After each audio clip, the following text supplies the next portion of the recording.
Or I am in Alien Interactions with Ferdinand Rock. Podcast. My invisible alien friend. Hey, this is a vine that I put up here a number of years ago, and it grows like crazy. It just bloomed. You can still see some of the beautiful blooms, and it has a wonderful smell. It's a kind of jasmine. But I need to see these really long ones. I really need to cut them back. Oh, I love your gardening. Your garden, it's so beautiful, Joan.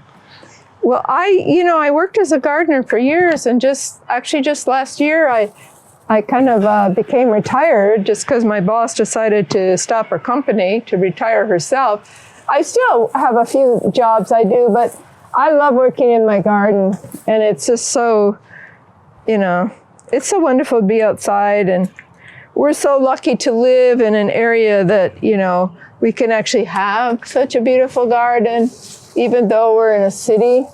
We're very, very lucky. So anyway, I'm just trying to cut back some of these really long ones, and especially since they go over the fence to the neighbors. As I said, this has been blooming, and now you can see it falling down. All these things are just so wonderful to and inspiring to witness here.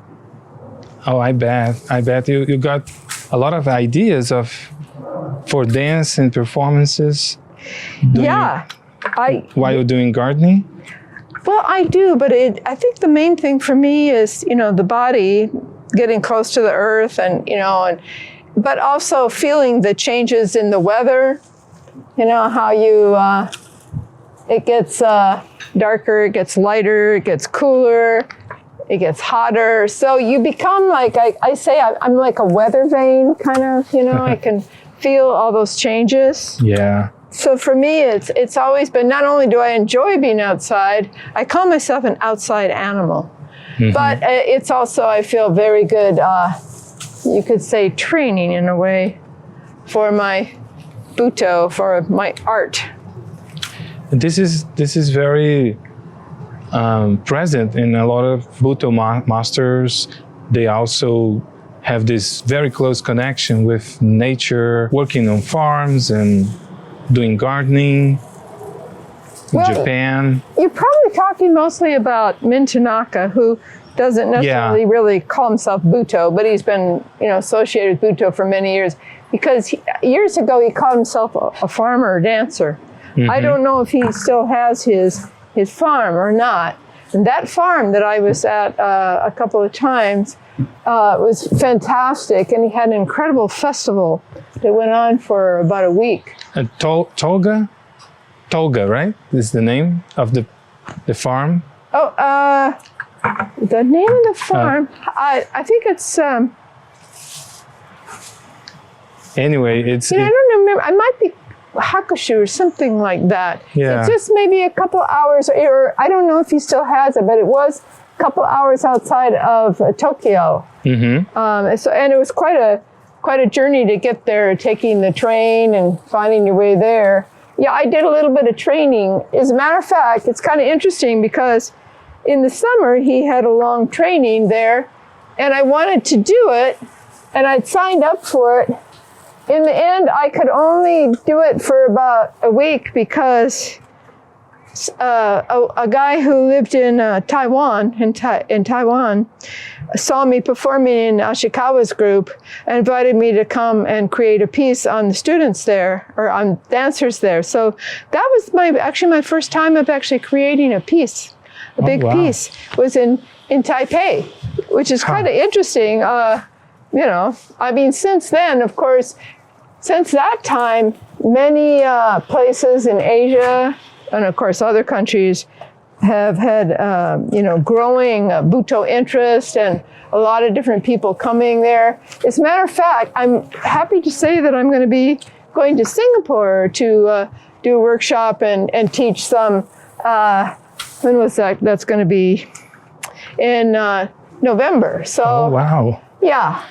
And I'm just really happy whether I can actually go to these places or not. Just to meet people even online is just so wonderful to kind of get a sense of the whole, the global community and their That's journeys. amazing. So one of the things, everything growing so crazily, but also I think over here we have some problem with slugs or something. So what I'm trying to do is just any of the leaves that look like they really got chewed too much here, I'm just cutting them back. I'm not sure if we're ever really going to be able to eat very much of this kale here. The Swiss chard we have a little better luck with, but as you can see, it's getting eaten quite a lot here. But it's still looking yummy. Yeah, there's still some, or sometimes I just kind of, there's some bird song. How nice. That's nice, yeah. Beautiful. So that's kind of what I try to do to keep up with the... What about the soil? Do you have any special techniques to deal with the soil? So the thing is, these beds are really quite new, 2 or 3 years old, and we put a lot of new soil in them, so things are growing well. But for some reason, they stay pretty dry. So if you put your finger in it, you can see even down there, it's barely wet. Yeah. So when you water, you have to, I think the best thing is to water some, then come back and water again. Otherwise, you just see the water kind of sitting on top. And I kind of think that, when soil gets really dry, it's hard to get it wet again. So that's something to work on here. I have to say, it looking fantastic and very yummy. What do you have here that is eatable? Oh yeah. Well, we've got several kinds of lettuce. We probably need to pick that. The kale, not looking so great. Delicious. This is the Swiss chard. These are little peppers. That's nasturtium, just some flowers. And here we have some bush beans that are really starting to come. And we have squash, zucchini in here. Unfortunately, some of these look like they didn't bloom, but we'll see. You can see big blooms over there. And right behind here were really tall. There were 4 artichoke plants. They were huge in this bed.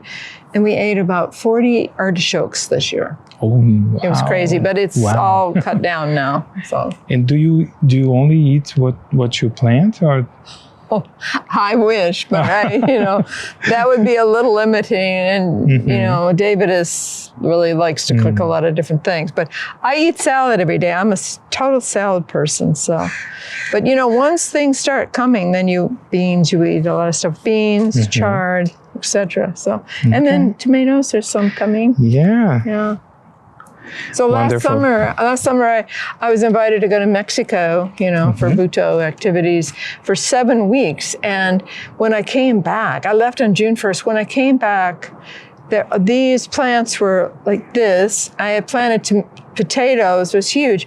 The potato plants were all over the place. So, we'll see how fast they grow this year. Yes. Let's keep talking about your career and your experience. I know you have so much to share. And we would love to listen your stories and know more about what you have coming, and everything that people that you met, and all these stories, and remembering how we connect. I remember that place. The first time I was here in 2010. Well, actually, I'm trying to think because we came back from Korea after 2 years in Poland. We were 2 years in Korea. So we were probably living upstairs, I think. Yeah. And the tenant downstairs. So we changed about 4 or 5 years ago. But the thing about out here is that during the time of the pandemic, I was just really wanting to have performances and be able to share with people. So I started having, I call home stage, here in the garden. In here? Yeah, and musicians up here, and the performers, are all over the garden. And then also over here, there's on the wall, you can't quite see it, but there's a painting that someone drew of me, or painted of me. But we, on August 7th, we'll have our home stage this summer. We've got, I think, 6 musicians, 4 dancers, and 2 poets. So, and it's, it's just wonderful. The light keeps changing, the August 7th. Yeah. I will be here. Yeah, I hope so. different photos from the background, but I think that's one of the earliest butoh festivals that I put on. But I think the most fun thing here in a way is, there used to be 2 newspapers here, and that's me, and that's in our home. Actually, we call it intimate stage in the dining area. So we did that every month for 3 years. Wow. We called it intimate stage. Yeah. This is Seattle Post. The Seattle. Oh yeah, the Post Intelligencer. That was called. Yeah. So yeah, it's too bad we lost that. But anyway, that was really great because I wanted to, I performed, I did old pieces, I did new pieces, I invited people, some Japanese people coming through performed, and I really wanted to offer a space for people, and I wanted to be able to pay people something. So the audience would pay, we had up to 35 people, and they would pay $10, $12, which would go to the performers. And after the performance, sometimes I'd show a video of Kazuo Ono or somebody, and we spread out food and drinks. So I kind of call it a performance party in a way, so or a party with a purpose, so people could enjoy a performance and then meet and greet each other and enjoy some good food. So, is that you on top? Yes, that's Kimochi, a piece called Kimochi, which started as a solo. But I think what's maybe more important is the one on the left. That's me in Taiwan in a piece called 4 Seasons in the Rock Garden. And I was telling you that when I was performing in Ashikawa's company in Tokyo, that guy from Taipei saw me and invited me. So there I am performing in Taipei in that first group piece I ever created. Wow, wonderful.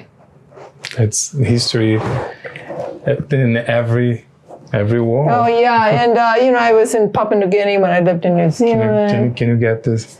And spent time in Indonesia. I had studied some Indonesian dance in California and Indian dance, but so some of these are and then later David and I got some things about Papua New Guinea. These are from Papua New Guinea when I went there. And of course, New Zealand. I lived in New Zealand and taught at a university. And this, hopefully it isn't a poison spear, but this is from Papua New Guinea. And then you have the frame, the glass broke, but that's Kazuo Ono. So yeah, this house has a lot of history here. Kazuo Ono performing here? No. Well, in Seattle, yes, yeah. So Kazuo Sensei was my first teacher in Yokohama, where he lived. But he was here a couple times, the Yoshito, and when you come in here, you'll see some photos of him. So this one was a local photographer, it's kind of dark here, who took that, and she said she knew I was going to back to Japan. She said, will you get him to autograph it? And I said, sure, as long as I can have one. However, he was already having a little trouble, at his mind, and so Yoshito-san kept saying, oh, Kazuo, sign it again, But here's a photo that I took of Kazuo at Mintanaka's farm. I love that, and very typical, the different kind of costuming that Kazuo Ono would. And here's one that he or Yoshito gave me. It's really kind of cool. This one's quite dark, but it's the only photo I have of Ashikawa. Somehow I managed to get a hold of that. These are kind of quintessential, old butoh postcards. And then Sue-Ann, who is in the company, she's from Sweden. I danced with her. This is actually when we got married, a friend of ours, an artist friend, painted this. That's beautiful. And up here, just some various photo shoots and different things. Then just recently, a friend's partner who has a big gallery in Portland gave me this really cool old photograph of, I think it's a kabuki actor. And then I just kind of reinstated our Japanese, the dolls and various things and put them here. This is very old piece from the 90s called Black Widow that I have resurrected many times, including recently for the Portland Butoh Festival. Oh, wow. So that is from the 90s, like early 90s. It's like, what's that? 20, 30 years old. Yeah. Yeah, I love it. I love to redo. Yeah, it's so interesting to actually, it was a bit different. The structure of the choreography wasn't so different, but of course, as I've been working for so many years in this, genre, it was deeper and richer, So you made me curious. Do you have notations of your choreographies? How do you brought back your old choreography? It's all in here. It's all? Pretty much. Wow. I mean, I do make some notes, but I don't really make a lot. I'll have a few notes, but it's mostly image-based. And this piece, for example, is about 35 minutes long or so. And in that, some pieces have a lot of images, but this not so many, because it's really about the spider, the Black Widow spider, and about the very rich woman. It's about the female devouring the male, basically. So there are not a lot of different images, and just kind of, I love to call it a slow burn, because it's just I get deeper and deeper into it, and the ending is quite shocking for people. I won't give away the ending, but yeah.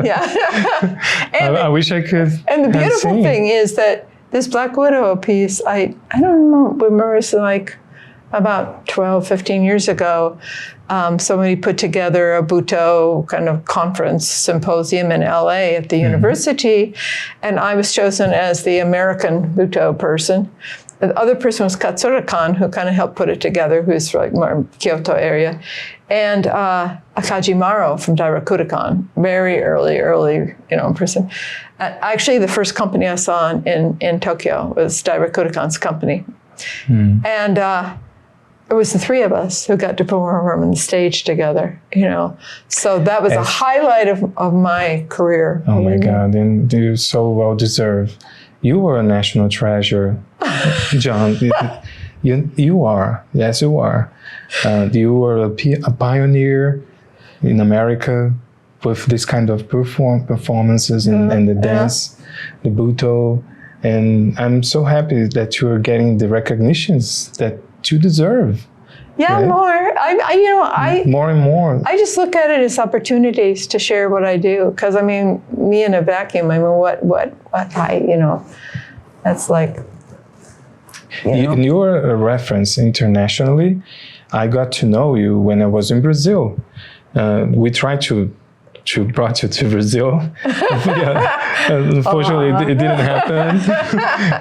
For problems with sponsorship and things but we tried, because we used to organize a festival in there, and we were very excited to have an American butoh dancer, and you are the reference internationally, so much so that annually you go to Europe, you tour every year outside the States, right? Yeah, even not really big tours, but I might perform for 20 people. I might perform for 150. It just depends. These collaborations that I do in southern Germany, we always have really full audiences, but that means like 75 to 100 a night.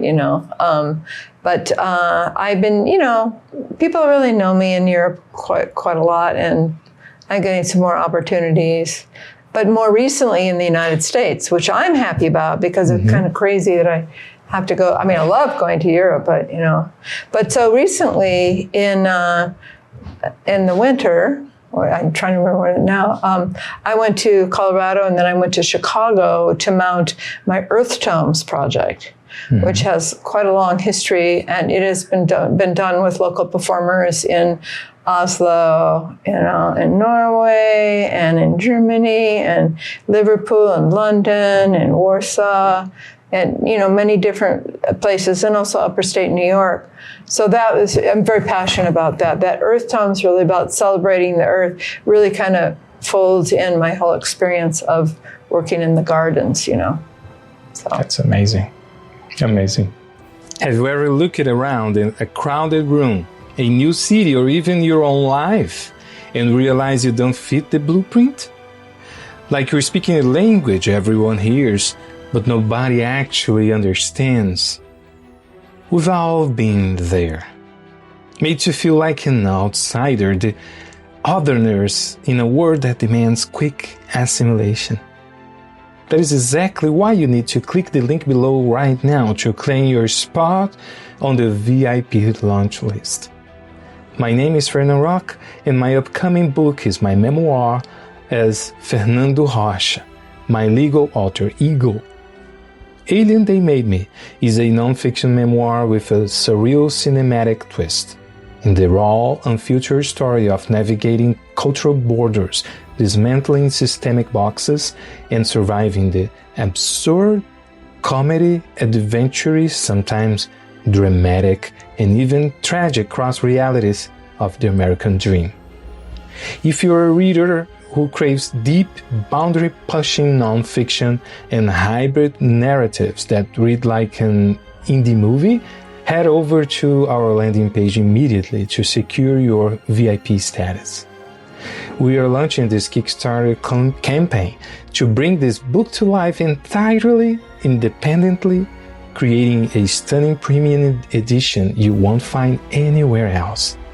But the journey starts before day one.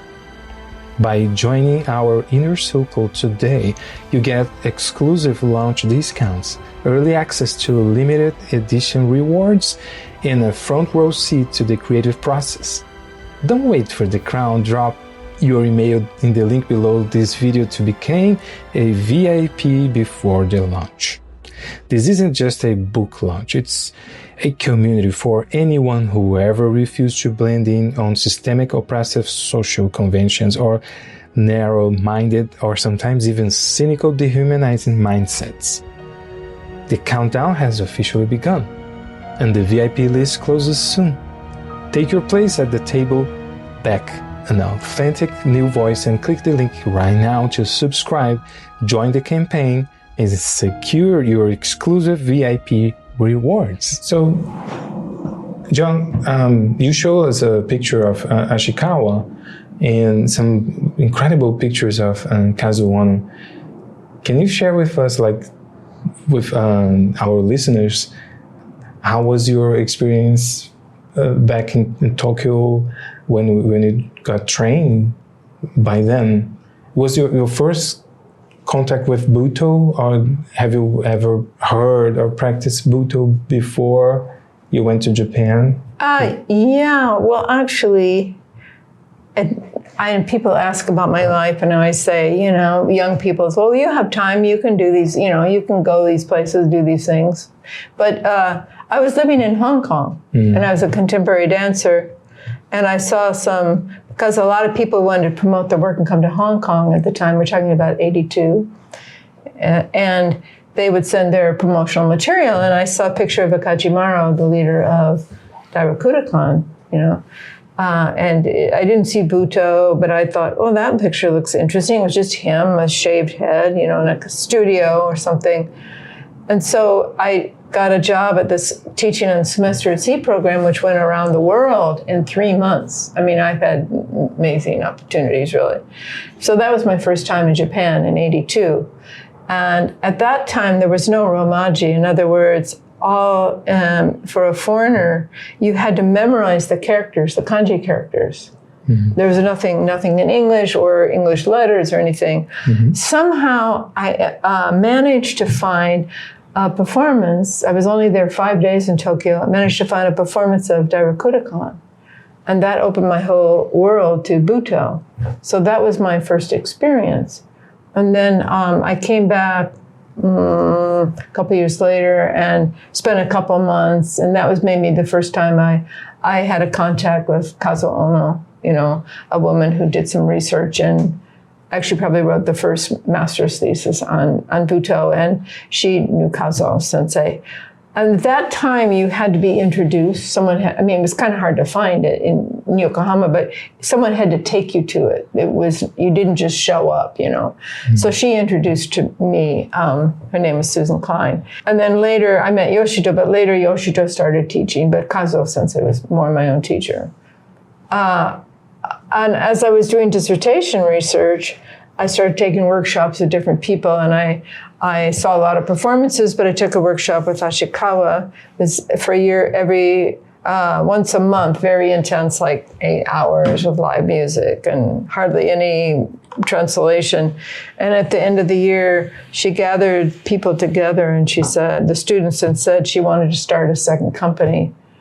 So that was kind of my beginning of really immersing myself as a performer. After this initiation, what keeps you connected to butoh throughout the years? Like, what got your interest and your passion for this kind of movement? Because I know you have a PhD in movement from Texas University, right? Is that correct? Yeah. Texas Women's University. Texas Women's University. So you have all this academic background studying the movements, and then you found this expression in Asia, in Japan, and you choose as your main format of expression, right? As a performer. So I think what I'm trying to ask is, what makes this deep connection from an American dancer, a researcher of movement, to a Japanese form and philosophy of movement so deeply meaningful for you? Well, I think there are a lot of things I could think about. First of all, I was interested in going to Japan many, many years. When I was younger, my father worked for a company that had like international business, and some friends of our family lived in Japan. And I don't know, when I was maybe a later teenager, I was always interested. I didn't know why, but I was interested because I don't come from a background where I really knew much about any culture. I studied Spanish in high school or in school, but so that's one thing. And then what happened is when I was like maybe not master so much, but the PhD especially, it's very common for PhD students or higher up in university to go to conferences. Mm-hmm. So I started going. I went to Korea. I did presentation in Hong Kong, different places, and I started seeing more contemporary dance from other cultures, especially Asian, like Korean, for example. Mm-hmm. And I looked at it and I said, okay, so how do you find it from some of these cultures, that have long traditions, a long history of dance and theater, and, so do you take on from, in this case, a Western culture, the United States, or perhaps Germany, or how do you find it? Or if you're a traditional dancer, come from that background, how do you find yourself, in a contemporary world? I'd kind of been looking since like 78. There was a conference in Hawaii called something like Traditional Dance in the 20th Century. And I've kind of been thinking about that a lot, How can you find something that's yours, When I saw Dairakudakan, I went, yep, someone found something. So that was actually about 4 years after I'd been to that conference. And I thought, yeah, and the thing about it is, what really interests me so much is that it's very contemporary. It can embrace any kind of music or costume or idea or image, and yet it's coming from the Japanese sensibility. It has that sense of ancestors and roots. So it's kind of like everything, kind of all those possibilities. So that's kind of how I got involved in researching it more specifically, rather than just modern dance or contemporary dance in Japan. But it wasn't until so I started taking classes thinking that if I take workshops that I can use my body as a research tool, which is kind of very interesting, you know. And then when Ashikawa asked some of us, you know, if we'd like to be part of this new group, and I did, and I was only there for about 3 months before I went back to the States to work on my dissertation, but that was kind of the turning point. And I think the interesting thing too is when I was in the University of Colorado in my beginning, you know, contemporary dance career or experience, I think one of the first dances I created was from inspired by the Tibetan Book of the Dead. And I was using like mudras or kind of, you know, gestures. So, and I had taken Indian dance. So I kind of, you know, had some interest in images in some way. So I found myself very at home and very at home with nature images. As a child, I grew up a lot in nature. So then I think just it became like the butoh or the way, the path, which it just deepens. Yeah. Speaking of putting your body as a research tool, do you think you embrace all these cultures with your body when you move and when you dance in some way? Do you feel like, are you dancing your own story or the entire, you know, all these other bodies that you met and you put yourself in contact with, literally putting your body in other places, in other countries, and, you know, in this in-between place that is not where you live, and it's a place that you're visiting, but you're putting yourself entirely in performance and doing your dance. So do you think in some way how your body embody all these different cultures and images of all other cultures? Speaking as an American person as well, that, you know, is putting yourself in different contexts and in different images, that it's very for the Western perspective is butoh. It's a bit bizarre. It's grotesque. This is part of the art, right? Of the butoh art, to work in this subliminal place. Well, I think this is the thing, subliminal space. I mean, you know, first of all, I had studied Indian dance in India with probably the most well-known teacher, performer. I had studied some Indonesian dance. I have a background in, you know, music. So I really got into world culture and world music when I moved to Berkeley to go to the Center for World Music in about 74, I think it was. So, you know, by the time I met butoh, I really was very kind of familiar with, you know, a lot of, and I love language. Language is, was my first major and minor, but I think it's like, you know, first of all, I believe in like primal memory or whatever. You know, I think in our cells, we all hold that. We're carrying that. We're carriers, and also because for butoh, I think the quintessential body is the fetus, the body. You know, so I always say to people, well, everybody is born, no matter how that experience was. And as an infant, we're all much more alike. And we all go through, although maybe not exactly the same, we all go through the developmental patterning, you know, of our body and going from ourselves, you know, to out into the world and crawling and then standing and running, you know. So this whole developmental sense, we all have that experience. So, you know, this is and I'm very interested in nature and nurture, you know, how much of us is nurtured, and how much is nature, and what do we bring when we come in, and what is fed to us, and what have we taken on. So I think it's kind of hard to limit yourself to say, oh, I was born here in this situation and this, because my growing up, other than being in nature a lot, I had a wonderful childhood and a lot of freedom, but there's nothing that kind of indicated that I would go out in the world like I have.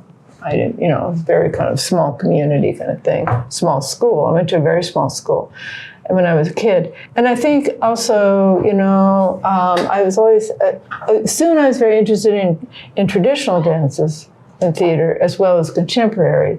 So my interest is very, very open in that way. And I think that I always think about the beginner's mind. There's a lot of Zen, archery and Zen, or, the beginner's mind, how I first experienced that, or so to speak, when I studied in Berkeley, I studied Tai Chi. So I knew I could learn the movement, but that isn't the point. And this is leading me to years ago, I started sensing that it's all about energy. Life is nothing but a change and transformation. And so that's kind of that has nothing to do with any specific culture. It's something that, as a life force, we don't even have to talk about human beings. As a life force, this is the experience. So that is kind of maybe what I work with, and I don't call it a form because it's something like, I can say butoh is a genre, but because it's always shifting and changing. But I think what I work with and in my journey is going deeper into just existence, just very kind of profound but basic sense of being, and before we get burdened with our emotions and all our worries, in the world, and look at the world now, now it's like just trying to keep your equilibrium from day to day, your own things and the world things, So that's where I feel. So in some ways, I think it's like, what is this experience? I don't even call it dance. It's like more and more I work the internal space and energy and images inside and the elemental body. Water is a big thing in butoh, but I work a lot with breath because it's very basic, something you very easily feel, and you can have an exchange with the inner and outer. So that's what I'm really interested in. I kind of feel, for me, it's like it's the philosophy of the body. Yes. So it's beautiful. In that way, I think it's not, it's beyond culture, or it's before culture. It's pre-cultural, kind of, you might say. So, and that's something that everybody has the potential to experience. They may or may not, but so that's where my journey keeps leading me deeper and deeper into that. Speaking of that, these transformations, what would you say for the generation that is born in a time where we are emerging so much in the artificiality and disconnecting from nature so much every day? How do you see the body of the future, or the human expression during these times and in the times that are coming? Well, I think it's, I don't know, it's hard to say. My world is not very big in a way, but in the world that I'm part of, I'm very much part of the global butoh community, but it's, years ago someone said something, when butoh becomes more well-known and more, and I said, no, I don't ever want it to be, it's not like it's a secret club, but the thing is that, I think along the way, there will always be, in this case, maybe younger people, or not necessarily age, but younger in the, like opening up to more experiences, There will always be people, who are curious. But, well, for example, one thing I found from my contemporary dance background is when butoh, it's like, different artists have different edges. Sometimes they're very physical and very, violent almost, I used to be a little more like that. But for me, the edge is how humble can I feel? How many how many layers of the onion can I peel off to, I don't know, and to be okay with not knowing, because we really don't know. I mean, I don't think we know. So, like I said, just a sense of pure existence. So it's scary for some people, because I think like a dog, for example, when you're doing your thing, and there's a dog around, the dog doesn't know you are not human. The dog doesn't know who you are. You're an unidentifiable something, object, being or something. And so they're like, so if you enter that state, that is something to, really be able to, observe, surrender enough of all the things that, well, you've kind of had to hold on to some things, but that daringness for that, it's interesting. What I'm a little, I don't know, concerned about or not so happy about, maybe, I'm not sure how to say it, is that it's really easy sometimes for people to get into, if they are, more exploratory, more, to get into kind of the shock value of butoh, which can be kind of shocking, or the strangeness of it, without really, in my opinion, appreciating the depth of the kind of what transformation is, So I often say, when we're standing there vertically hanging from the string, that the first word is surrender. It's very, Buddhist underlying, kind of. So I don't know. But I do really like to have, I, as a performer and as a director, I really like experiences in the black box theater or the theater or a space where it's totally controlled and the audience is just like there. And I also love to be a fly on the wall in the Japanese gardens, for example.